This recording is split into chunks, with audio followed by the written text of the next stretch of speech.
All right, good afternoon. I am so delighted to be here with you today. As you see from my title, I work in media, so storytelling and finding ways to really convince the world of the value of climate action is really the heart of what I do day to day. But you may not know that I've actually spent the bulk of my career working on conservation. I have spent years trying to convince the world that nature is in fact an essential part of the climate solution. We know that protecting and restoring nature offers at least 30% of what's needed to reach our emissions reduction goals, but only 2% of global climate finance is actually being directed towards these solutions. And so I've, over the course of the many years that I've worked on conservation, I think it's breaking up a little bit. Can you all hear me? No. All right, do we need an adjustment here? Hopefully you all can hear me now. All right, so in my years working on conservation, I've reached 3 conclusions, many of which were reflected by some of our panelists earlier today. The first is that the rules of the game are skewed. All right. Thank you. Thank you so much. All right, so can you all hear me now? All right, wonderful. The rules of the game are really skewed against the protection of nature. One stat that really staggered me when I was working on conservation, looks like it's happening again. All right, should I keep going or do we need more adjustments? All right, so after the massive BP oil spill in the Gulf of Mexico, the GDP, the gross domestic product of the United States, actually went up. Despite the loss of tourism revenue, despite the loss of wildlife, the effects to human health, because of all of the cleaning crews, because of all of the attention and effort to clean up the oil spill, our GDP actually went up. So that there, in and of itself, is an indication of the fact that our measure of progress, our measure of success as a society, is off track, it's off balance. The second is that our incentives are entirely misaligned. We spend 40 times more finance in destroying nature than we do in protecting it. So even if here today we get enough commitments to double, triple, quadruple, 10x the amount of funding going towards conservation, we still won't make a dent in our goals. We actually also need to be thinking about how do we redirect finance away from the activities that are degrading and destroying nature into those that are going to create a more regenerative economy. The last thing I'll say is that I've also realized that we also need to increase awareness about these issues because many of the people outside of this room, which is the bulk of our colleagues, friends, peers, our families, don't understand the importance of these issues. But more importantly, once we've got them to care, once we've gotten them to wake up to these issues, then what? How do we give them more solutions than just switch from plastic straws, which is what everyone thinks ocean action is about? What are those solutions that we can equip them with so that we reduce the friction, we reduce the barriers to action? And that's exactly what we're going to be talking about on our panel today. And I'm so thrilled and honored to be introducing our panelists. We'll start with Karen Sack, who is the Executive Director of the Ocean Risk and Resilience Action Alliance.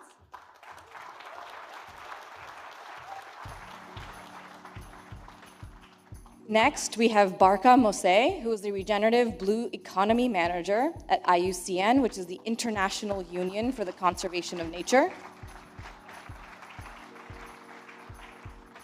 And last but not least, we have Brett Jenks, who is the CEO of ORRAA.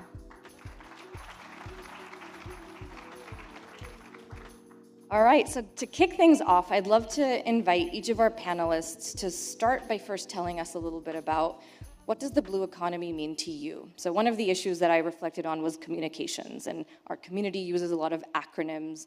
We use a lot of jargon, a lot of lingo, sustainable seascapes, oceanscapes. What does that actually mean? What does the blue economy mean to you? How does that show up in your work? Give us a few examples. Karen, let's start with you. Thank you so much, and hello everyone. It's a pleasure to be here. We thought we would do an interpretive dance of what the blue economy means to us. There's been so much amazing culture this morning, and now you get to hear about the blue economy, so don't worry, lunch is soon. Look, really, the ocean is a priceless and incredible asset, the most important asset to our planet, and yet we don't include it on any balance sheet It's not thought about economically.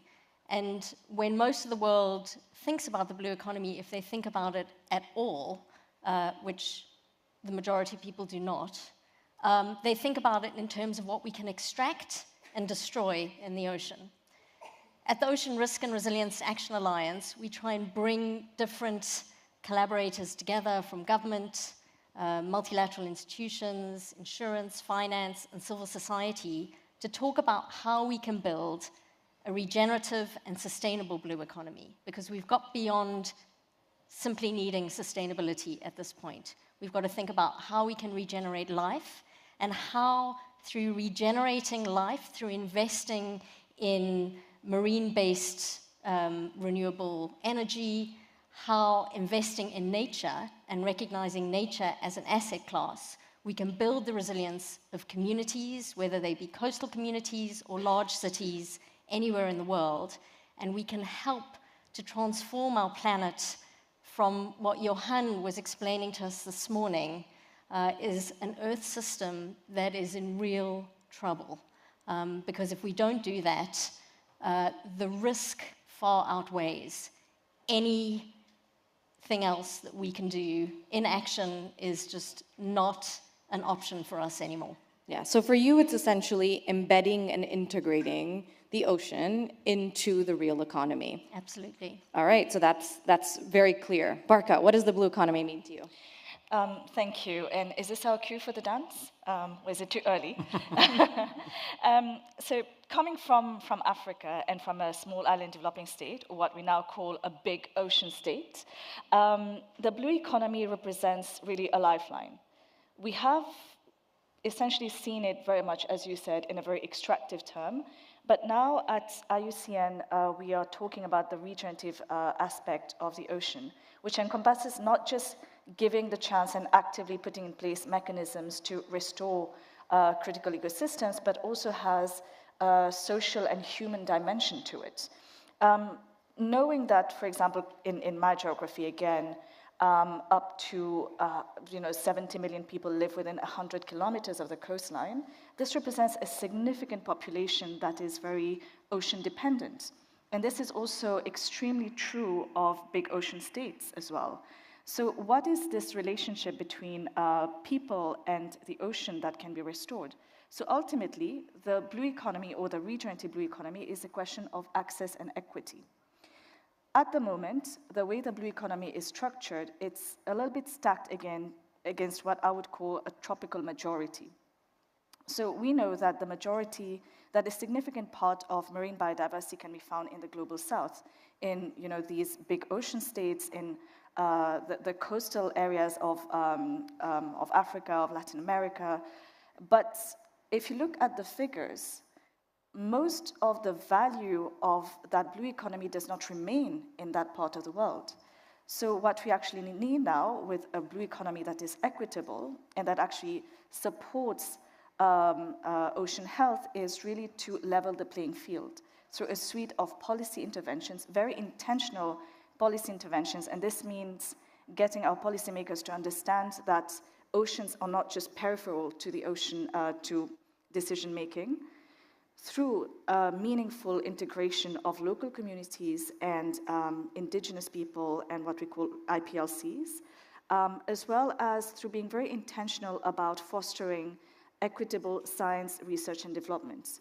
I don't want to fall into the trap of techno-optimism, but at the same time, at the moment, ocean science is essentially being driven, again, the bulk of it comes from the G7.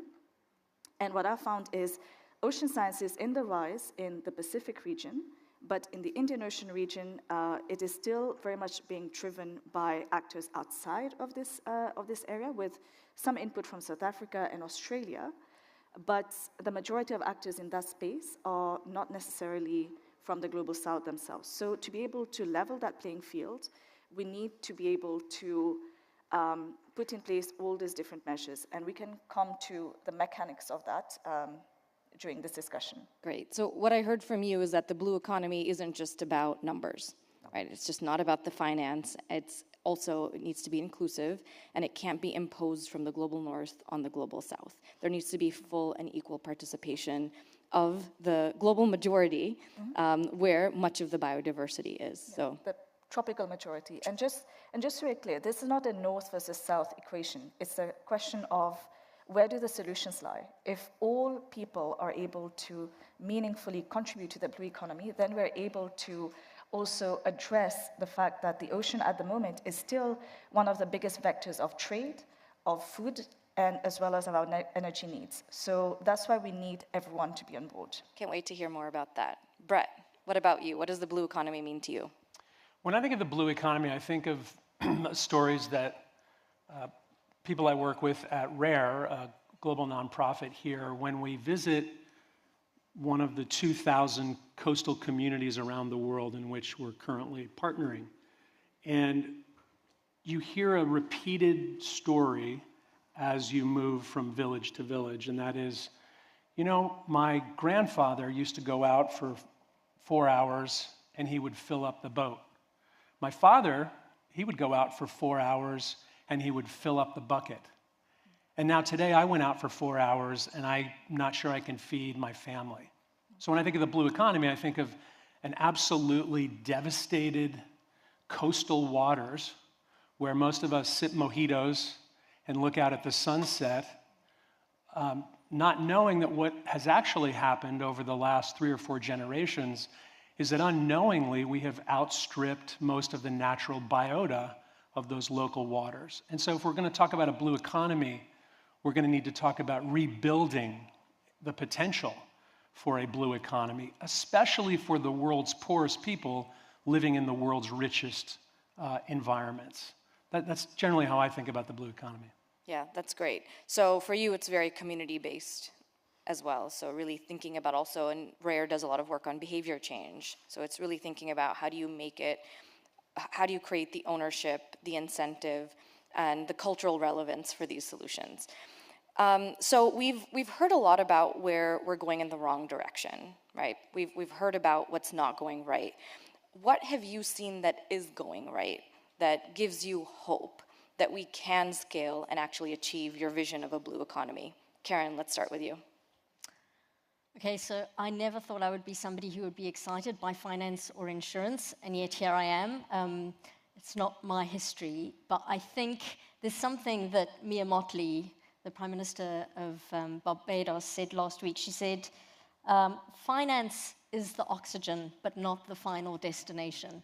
And if we think that the ocean provides us with every second breath that we take, and yet is lacking in the finance, SDG 14, Life Below Water, is the least financed SDG on, under the UN system. We've got to think about how we shift that, how we take this incredible subsidy that the ocean is providing to us, and we give back to it. And there is an amazing array of activities going on around the world, working from the bottom up, looking at investing into coastal communities and some of the work that RARE is doing and others, where we are thinking about insurance for wave breaks with an organization called Save the Waves, because the communities where those wave breaks are, where surfers go, are absolutely dependent on healthy economies. And if those breaks move as a result of changing currents and water temperatures, that whole economy can suffer. So it's to insurance for small-scale fishers, which I'm sure Brett will talk about, all the way through to thinking about the entrepreneurs working in developing countries, in the big ocean states, in cities around the world, who can't get beyond the grant funding to the type of $1 to $15 million investments that they need, which are absolutely crucial for most of them.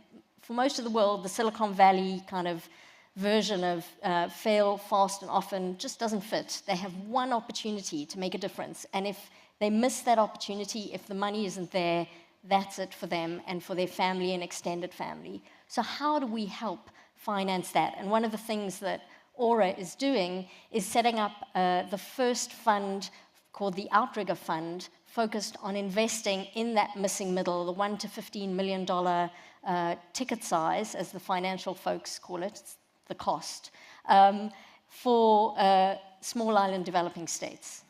We also then need to think really big. How do we bring in, from the top down, those big institutional investors to see initiatives really scale? And we've just done some research to show that there's about $550 billion of potential investment each year to 2030 in sustainable and regenerative blue economy sectors around the world. And it's not just our organization that's looking at this. T. Rowe Price and the IFC are building a fund to help stimulate and invest into blue bonds in emerging economies to really scale the type of activity that's needed. Between 70 and 90 billion dollars of investment can be delivered into regenerative and sustainable blue economy activities through blue bonds by 2030. We've got to get our skates on, and we've all got to start moving in the same direction, but we can do it, and that's where the opportunities and the excitement in this space lies. Yeah, thank you for sharing all of those opportunities. I'm wondering if you could just maybe elaborate on an example of a blue bond, just so folks can kind of understand what does that look like, what does it require? Sure. So the crazy thing that we do in our ocean space as the kind of forgotten environmental issue, the orphan, is we think that we have to make up new things all the time that they haven't been done before. Right now, the value of the green bond market, which is essentially setting up an investment vehicle that is environmentally friendly, is at around $7 trillion. It's huge, right? And what we need to do is think about how do you construct blue-gray infrastructure. So you're building a port, instead of just bashing everything down and filling it with concrete, how do you work with nature to build nature and climate-positive infrastructure? And so you can get the type of financing that cities, that railways, that all of us have been using for years. A bond is kind of like when you get a mortgage for your house, you know, the bank gives you some money and you pay that money back over a certain amount of time. It's the same kind of thing. What we're talking about is how do we look at investment in the blue space into energy that is based on tidal movement, or thinking about sustainable seafood and aquaculture, or ocean conservation. How do we get the money to deploy to achieve the 30 by 30 global target and maybe go to 50%? Because the most amazing thing about biodiversity is that the more you protect a space, the higher the protection, and Sylvia's sitting here, and she will back me up on this, the greater the biomass and the greater the species biodiversity in that area. If it was a bank, your capital would be going up because that interest would be calculating around it. And that's exactly what a marine reserve can do. So these areas are amazing potential areas to invest into.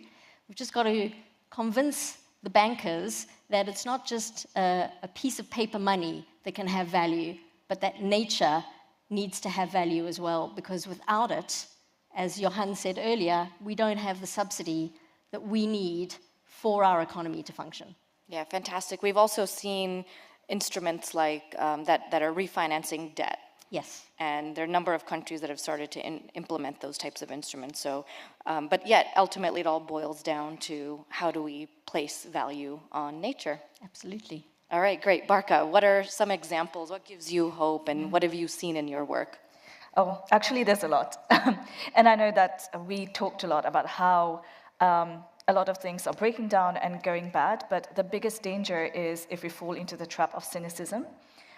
There are many different things that are happening, and I'll start with a couple of macro-level ones. The first is, for me, actually in this very building, last year there was the adoption of the BBNJ Treaty, the Treaty on Biodiversity Beyond National Jurisdiction, which actually gives a fighting chance to the ocean, because it creates conditions not just for implementing high seas MPAs, but also it has conditions that if we're able to unlock them would help us going to level the playing field that I mentioned before.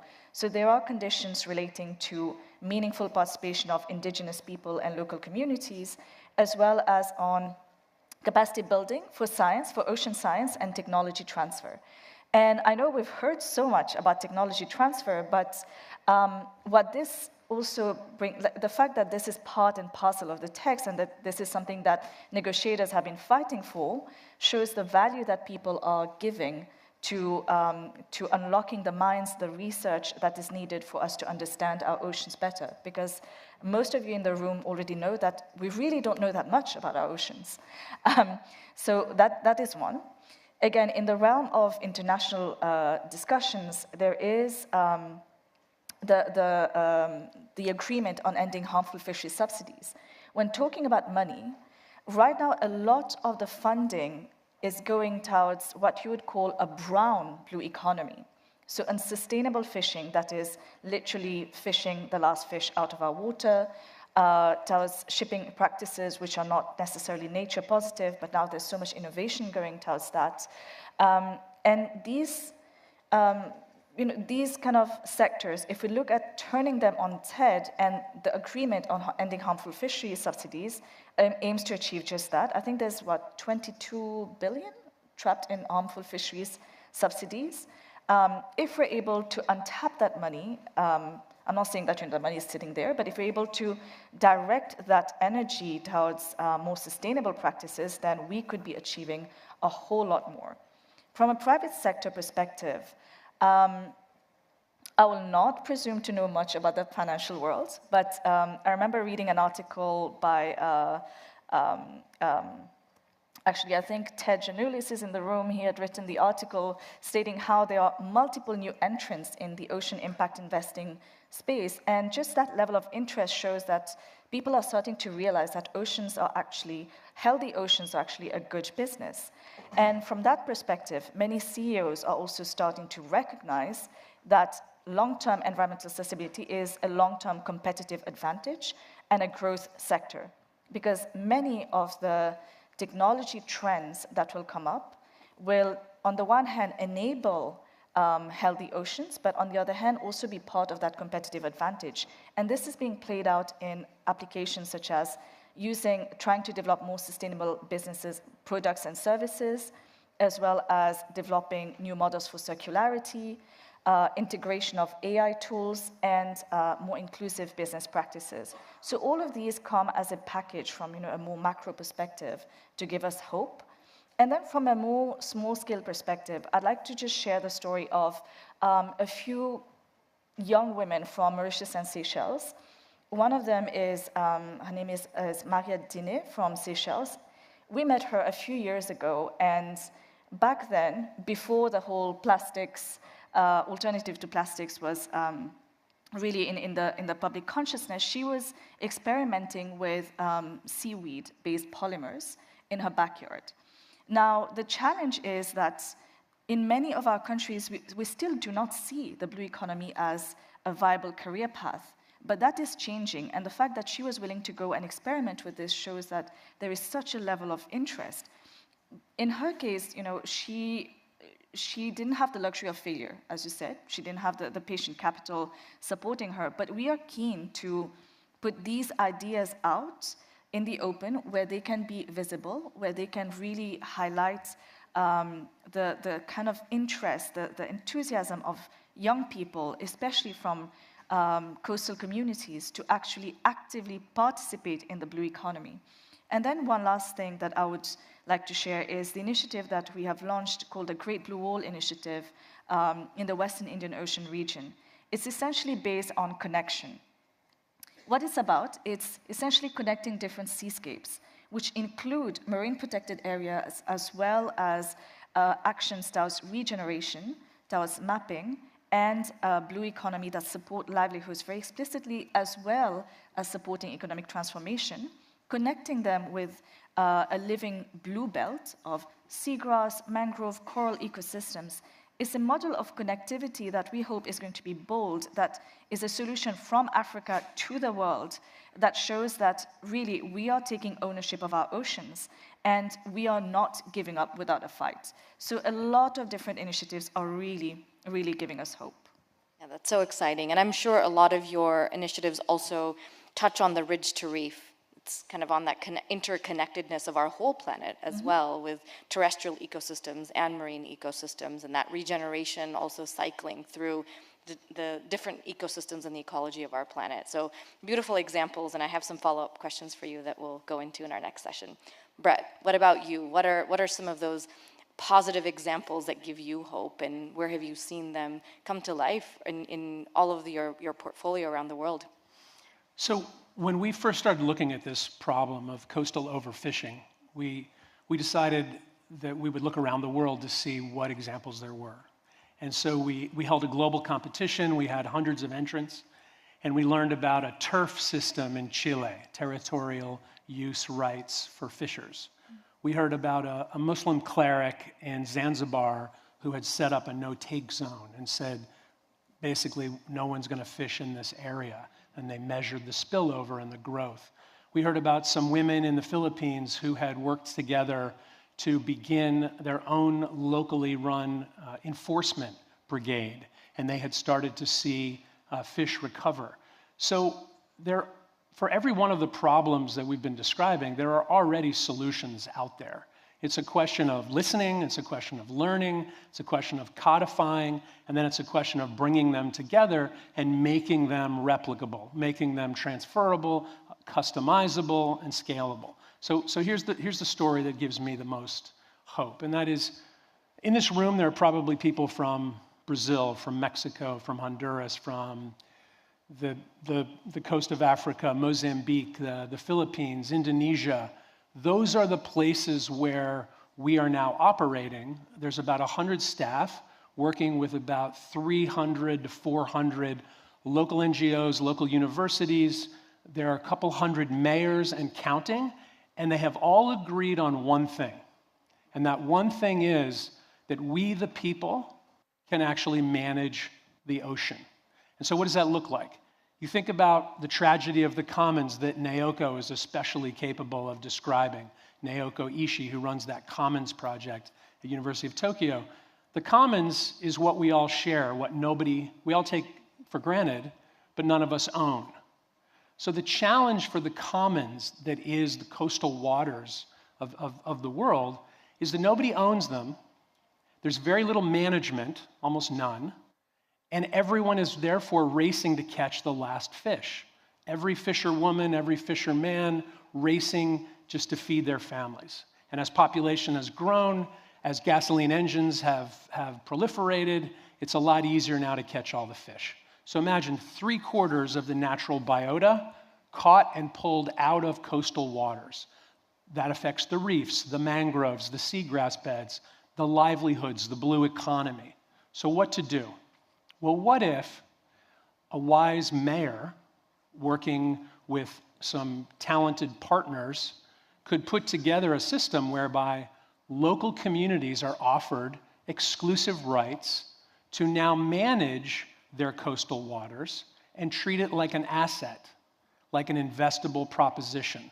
So now, if you're licensed, you're allowed to fish in the local waters in exchange for joining a management body, setting up rules and regulations, deciding how big the mesh will be on the nets you use, deciding what other techniques are going to be legal and what's going to be illegal, setting aside regeneration areas, no-take zones, where the fish can, this is the one time in life when it's really great to get big and old and fat, because those fish produce many more offspring that spill over into the local waters.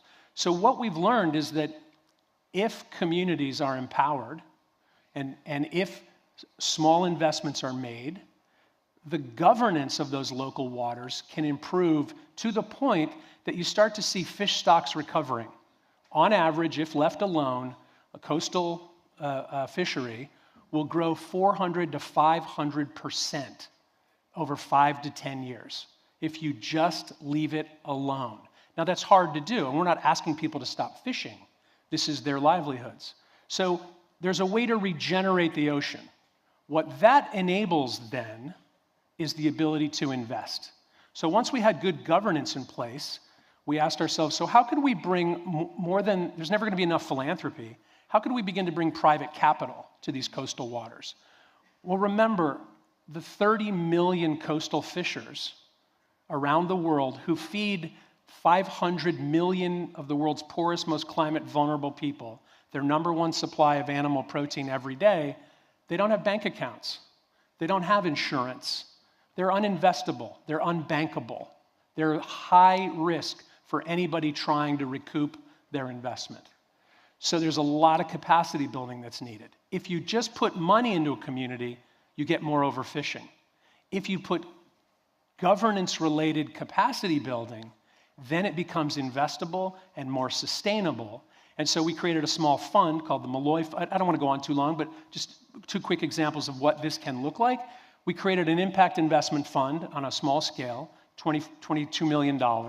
We've deployed that capital to fish buyers who are then able to ask for certain kinds of fish that are more sustainably caught. And that begins the cycle of better local governance, recovering fish stocks, and then an investable blue economy. If you then can bring in insurance, and you then can bring in the kind of policy needed to make this nationally significant, we can help the people in the poorest places on earth recover and restore and thrive as much as those habitats will.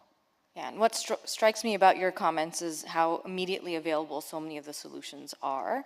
And it also doesn't really require sometimes that much capital. Sometimes there are solutions that don't require that many resources and actually just are common sense. But we also need to deploy the large flows of financing if we're actually going to reach scale. So in our remaining time, I'd like us to focus on, now that we have so many things to be hopeful about, so many initiatives, programs, solutions at our disposal that are aware and actively being worked on, now what do we need to do to take that to the next level? How do we make these solutions mainstream? What are the biggest barriers that you've seen? Because we have a wide audience here, vast array of diverse stakeholders that have agency and power in their own spaces. Where do we go from here? Karen, let's start from you. So I think part of our challenge is we talk really well to one another, but we're not great at communicating what needs to be done with people from different sectors. So one of the issues that comes up for us all the time is that there are lots of projects, but they're not investable. They may be too small, they may be too marginal, the communities may not have any kind of capital behind them. Nobody's heard of the blue economy, they don't understand what it is. There are a whole range of these issues. And so we've got to debunk all of those things as we move forward.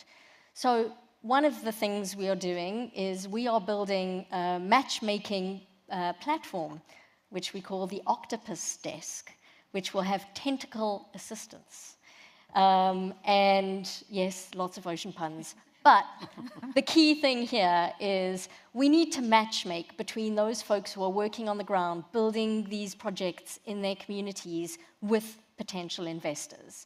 And often they talk right past one another. So they need that technical assistance so that as those projects are developing, they're making sure that they've got the criteria and the key performance indicators embedded into them that the investors are interested in. So we've got to enable that kind of platform communication that knits together those folks on the ground with the people who might have the money. We've also got to get the public sector to start investing into ocean resilience. There is so often this gap where the public sector says, we won't invest until we see private sector action. And then the private sector saying, we won't invest until we see public sector action.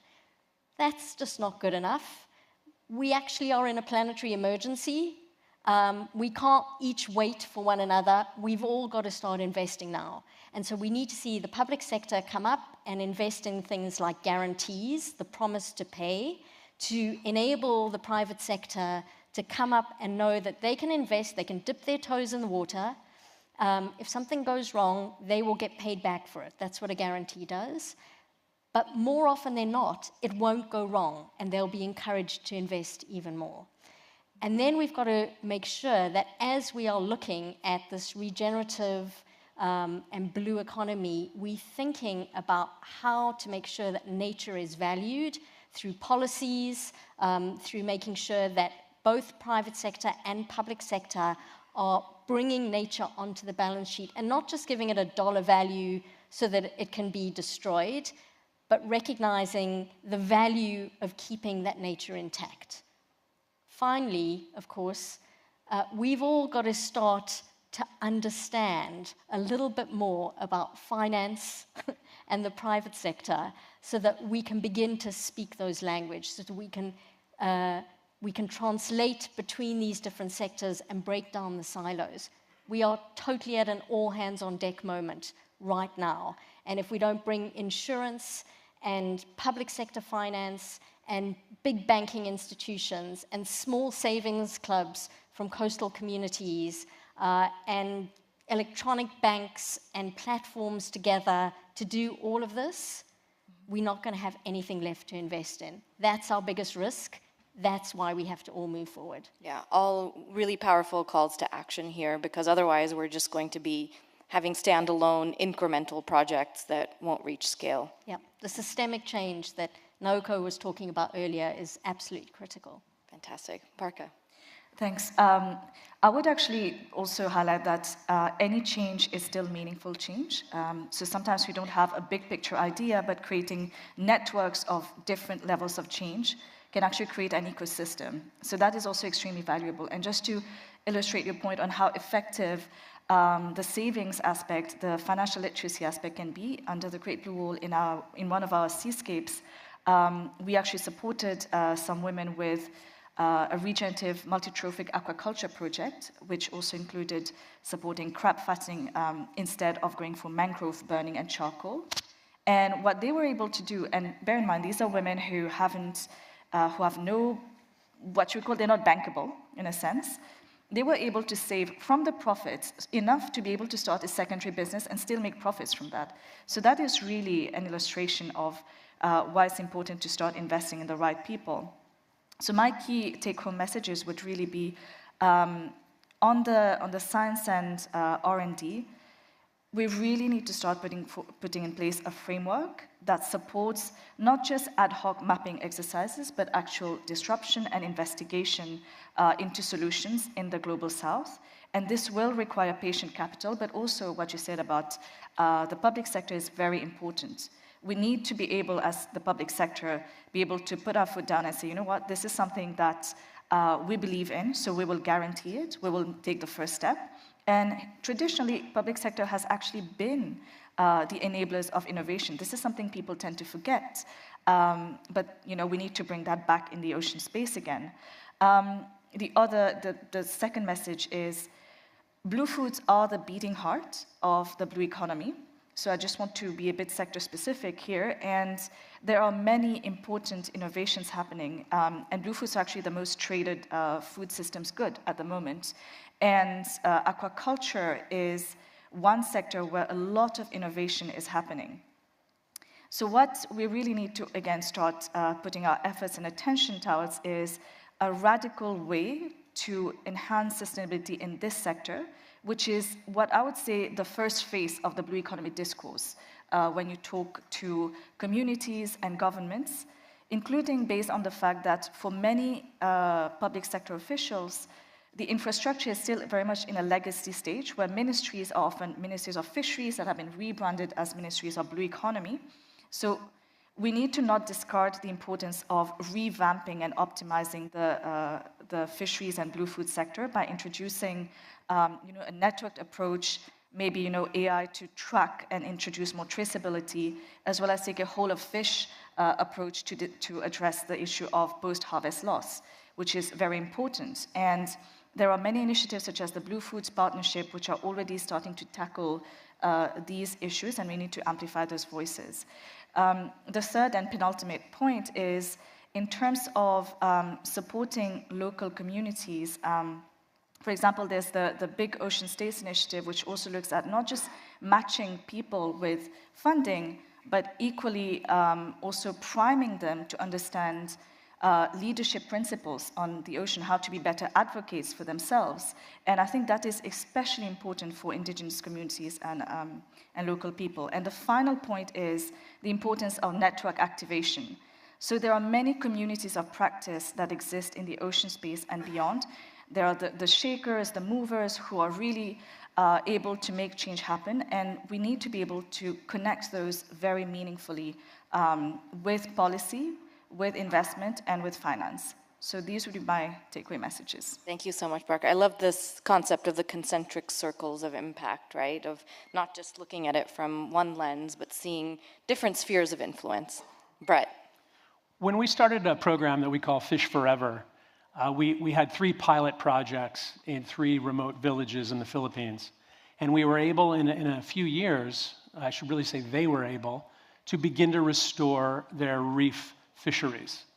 And I met with one of the guy who, I won't say too much because you'll know who it is, but let's just say a very famous investor in the New York area who said, you know, that's really interesting, but it's anecdotal.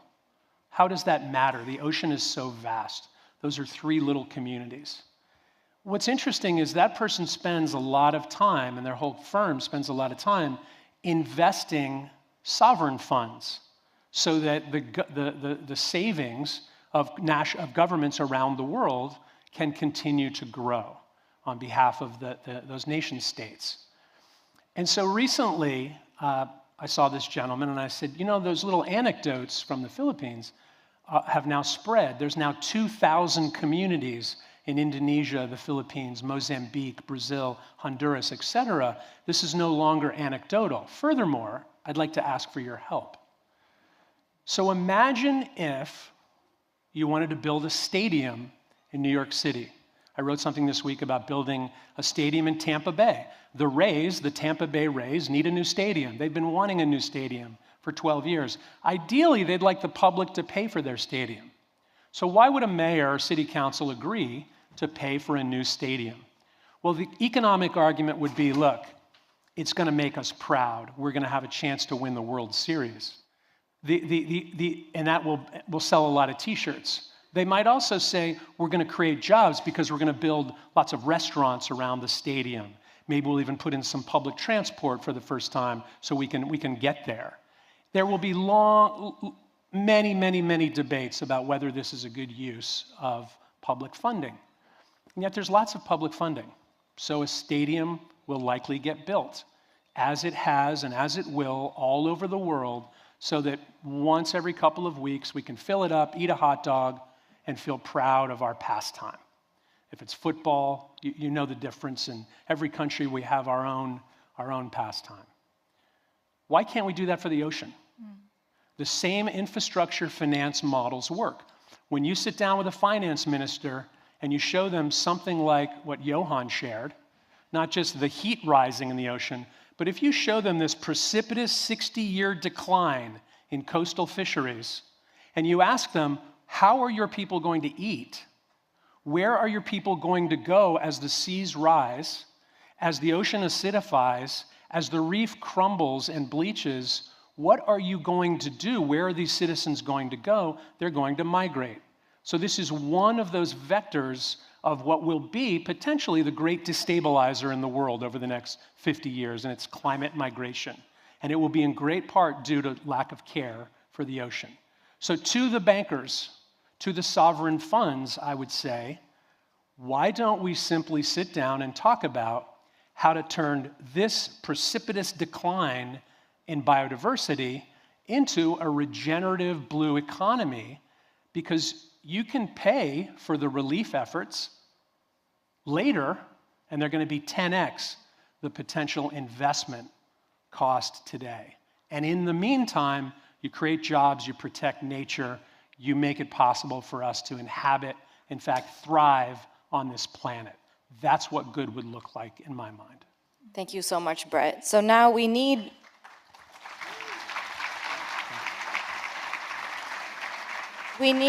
all of you to help get these messages out into the world, to use your platform, your reach, your ideas, your creativity to add to, amplify, and support so many of these solutions that we know we have at our disposal today. We heard about the importance of matchmaking, putting nature on the balance sheet, the opportunities for public finance, the need for capacity building as well. But I think what you concluded on, which was speak in a language that people understand. Don't just throw out facts and assume people are going to change their behavior based on facts that speak to you. Find the more compelling and effective ways of speaking to these diverse audiences. So thank you. Let's hear a round of applause for our panelists. Good job.